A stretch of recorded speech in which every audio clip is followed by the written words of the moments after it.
Jesus agora diante de Caifás, meus irmãos. Jesus tinha acabado de estar sob júdice de Anás e agora estava sob júdice do sumo sacerdote Caifás. Meus irmãos, nessa sessão as passagens de Mateus e Marcos são mais longas, as de Lucas e João são bem curtinhas. Ó. João só fala aquela parte e para praticamente ali. Lucas também. Só que Lucas fala um pouquinho mais ao final para depois ir na outra sessão. Então vamos ler dos menores para os maiores. A gente lê logo João e Lucas. Depois que a gente lê João e Lucas, a gente sai seguindo Mateus e Marcos e ao final a gente lê Lucas de novo, tá? Então João diz bem assim: então Anás enviou Jesus de mãos amarradas a Caifás, o sumo sacerdote. Ok. Entendemos que ele foi de Anás para Caifás. Lucas diz bem assim: então prendendo-o, levaram-no para a casa do sumo sacerdote. Vê que ele está dizendo a casa do sumo sacerdote, que é o sumo sacerdote Anás. Ok, meus irmãos, a gente, Caifás, perdão. De Anás para Caifás. A gente precisa estar sempre com isso em mente. Meus irmãos, vamos ler aqui Mateus. Os que prenderam Jesus levaram os que prenderam Jesus o levaram a Caifás, o sumo sacerdote, em cuja casa se havia reunido os mestres da lei e os líderes religiosos. Então, os mestres da lei, os líderes religiosos, que são os escribas, os anciãos, o Marcos ainda vai falar chefe dos sacerdotes também, vai estar a mesma coisa aqui, estavam na casa do sumo sacerdote, porque eles não estavam no sinédrio, que era o lugar de se julgar. A pressa, né? A pressa deles em condenar Jesus. Eles estavam muito apressados. Apesar que eles iam ter que levar para o sinédrio de qualquer forma, mas eles já estavam fazendo um pré-julgamento ali. Raiva que eles tinham do Senhor, né? Raiva, quanta raiva. Os chefes dos sacerdotes e todo o sinédrio estavam procurando um depoimento falso contra Jesus para que pudessem condená-lo à morte, mas nada encontraram, embora se apresentassem muitas falsas testemunhas. Marcos disse quase a mesma coisa, praticamente a mesma coisa. Os chefes dos sacerdotes e todo o sinédrio estavam procurando depoimentos contra Jesus para que pudessem condená-lo à morte, mas não encontravam nenhum. Muitos testemunharam falsamente contra ele, mas as declarações deles não eram coerentes. Meus irmãos, duas coisas aqui a gente pode ver, né? Primeiro, sinédrio, chefe do sacerdote, escribas, anciãos, tudo isso a gente já estudou nos nossos conteúdos pré-evangelhos. Estamos partindo do pressuposto que todos os que estão lendo isso aqui já passaram por lá e já estão entendendo. Caso não tenha entendido, vale a pena a gente investir uma atenção especial estudando o conteúdo pré-evangelhos. E ver como se repete, né, gente? Toda hora, a parte da geografia de Jesus, dos encargos religiosos, dos partidos religiosos, a parte dos governadores e imperadores na época de Jesus, tudo isso toda hora está aparecendo aqui para a gente. Então, é interessante que a gente realmente entenda isso aí.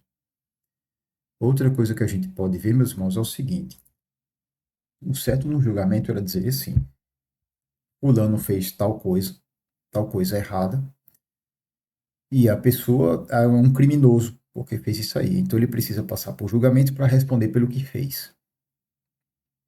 Porque essa ação é uma ação errada. Outra coisa é dizer assim, tá aqui Jesus, queremos matá-lo. Sim, qual é a ação dele? Não, vamos ver aqui, de repente está todo mundo querendo apresentar uma testemunha, mas eles estavam se contradizendo entre eles. Então não está claro o que Jesus fez de errado. Então por que eles queriam, vamos dizer assim, pegar Jesus? Não era necessariamente pelo que Jesus fez, mas pela raiva que eles tinham de Jesus. E aí a questão é, então eles estavam querendo prender Jesus porque tinha raiva de Jesus? Sim, até porque as acusações não eram claras. Vai ver que lá na frente eles vão acusar em Pilatos de que ele dizia que não era para pagar imposto. Mentira. Ele disse de a César o que é de César e a Deus o que é de Deus. Se fosse para dar uma resposta, ele disse assim, entrega a César o que é de César, dê a ele o imposto dele, dê a ele o dinheiro dele. Mentira. Então eles estavam com raiva de Jesus. E por que eles estavam com raiva? Porque os pecados e as ações erradas dele foram expostos pelo Filho de Deus. Porque através de Jesus eles não conseguiam obter mais ainda aparecimentos, fica lá orando em pé nas escadas, ó Senhor, fazendo aquelas pompas. Como o próprio Jesus disse lá em Mateus 23, eles eram como sepulcros caiados, né? Por fora era todo bonitinho, mas por dentro era cheio de ossos de rapina, de podridão. Isso, em vez de fazê-los converter, alguns deles que temiam o Senhor, a gente viu que houve conversão, sim. apesar de que não expuseram isso publicamente, porque ficaram com receio dos homens, né? Mas houve conversão sim, existia pessoas que mentem a Deus ali, mas os outros estavam ali só à busca de glória e poder, né? Então eles tentavam matar Jesus, os saduceus tentavam matar Lázaro também, e aí segue sequência. Então aqui a gente vê que está invertendo, né, a situação. Eles estão querendo pegar Jesus e depois inventar um pretexto qualquer. Finalmente se apresentaram duas testemunhas que declararam: Este homem disse, sou capaz de destruir o santuário de Deus e reconstruí-lo em 3 dias. Nossa, que acusação fortíssima, né? Claro que na perspectiva judaica é forte, claro, mas ao ponto de querer matar o homem, vamos dizer assim, né? Eles queriam matar Jesus, então tinha que ser algo mais forte. Marcos disse: Então se levantaram algumas declarações falsamente contra ele. Nós ouvimos dizer: Destruirei este templo feito por mãos humanas e em 3 dias o reconstruirei. Em 3 dias construirei outro, não feito por mãos de homens. Mas nem mesmo assim o depoimento deles era coerente. Então estava incoerente aqui, né, gente? Estava incoerente isso aqui. Vou aproveitar, vamos ler esse comentário aqui, é interessante para a gente depois seguir a nossa leitura. Marcos lista os 3 grupos que compunham o Sinédrio de Jerusalém. Deixa eu ver a câmera aqui, gente. Desconfiei, né? Deixa eu colocar lá aqui. Marcos lista os 3 grupos que compunham o Sinédrio de Jerusalém, a Corte Suprema da Lei dos Judeus. Os chefes dos sacerdotes, que consistiam nos ex-sumos sacerdotes, incluindo provavelmente Anás. Olha que informação interessante, né, gente? Aqui o Thomas Igandri diz que dos chefes dos sacerdotes tinha vários ex-sumos sacerdotes, né, que constituíam esses chefes dos sacerdotes, esses encargos religiosos. Interessante essa informação aqui. Os líderes religiosos, algumas versões trazem anciãos, e isso a gente já estudou sobre isso, né? Anciãos ou líderes religiosos ou líderes dos judeus. Pessoas das mais ricas e influentes dentre os leigos de Jerusalém, né? Mais ricos e influentes. E 3, os mestres da lei ou escribas, que provinham principalmente da classe média.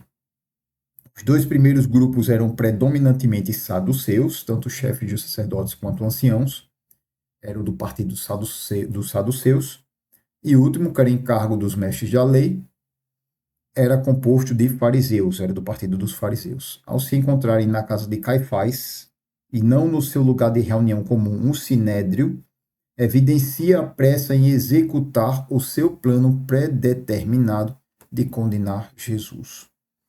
Para uma discussão mais detalhada da prisão e julgamento, vê o comentário 12, é um comentário que tem ao final, tem vários comentários muito interessantes ao final desse livro, quando a gente está com o livro completo, naturalmente. Vale a pena dar uma olhada nesse comentário também. Mesmo. Que interessante, né? Eles tinham pressa. O fato de se reunir na casa de Caifás evidencia a pressa que eles tinham para executar o plano de condenar Jesus. Vamos seguindo aqui a leitura de Mateus e Marcos. Então o sumo sacerdote levantou-se e disse a Jesus, aqui já é Caifás, né, meus irmãos, Caifás. Você não vai responder à acusação que estes lhe fazem? Mas Jesus permaneceu em silêncio. O sumo sacerdote lhe disse, exijo que você jure pelo Deus vivo, se você é o Cristo, o Filho de Deus, diga-nos.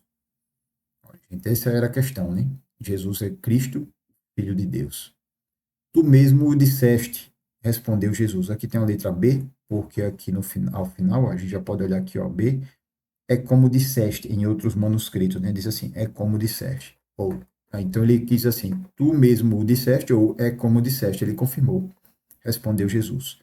Mas eu digo a todos vós, chegará o dia em que vereis o Filho do Homem assentado à direita do Poderoso e vindo sobre as nuvens do céu. Aí ele trouxe as referências de Salmo e Daniel.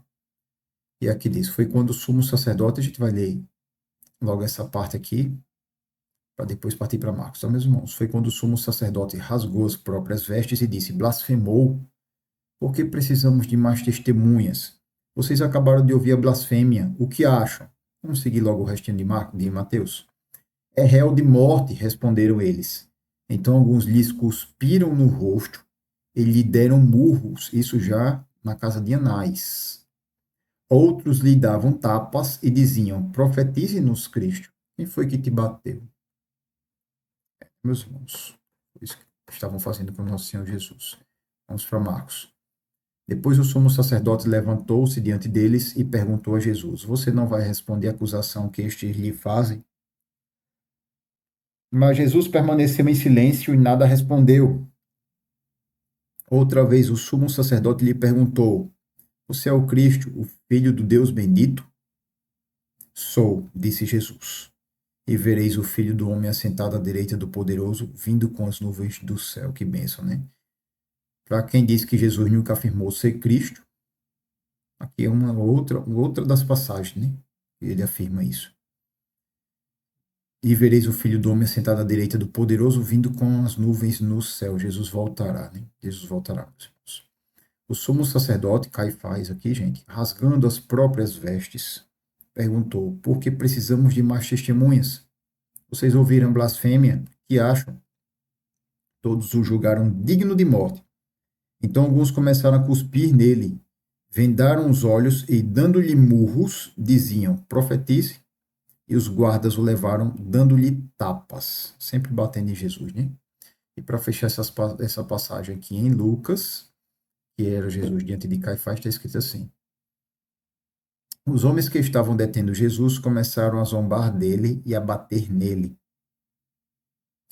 Cobriam seus olhos e perguntavam: Profetize, quem foi que lhe bateu? E lhes dirigiam muitas outras palavras de insulto. Então, irmãos, insulto, né?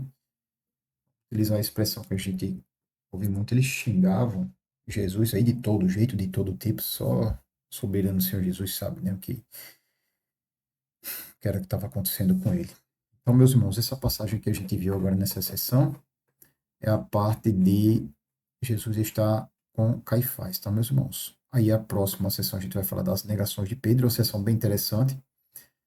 Ela é bem complicadinho aqui, não é tão simples não da gente tratar das negações de Pedro.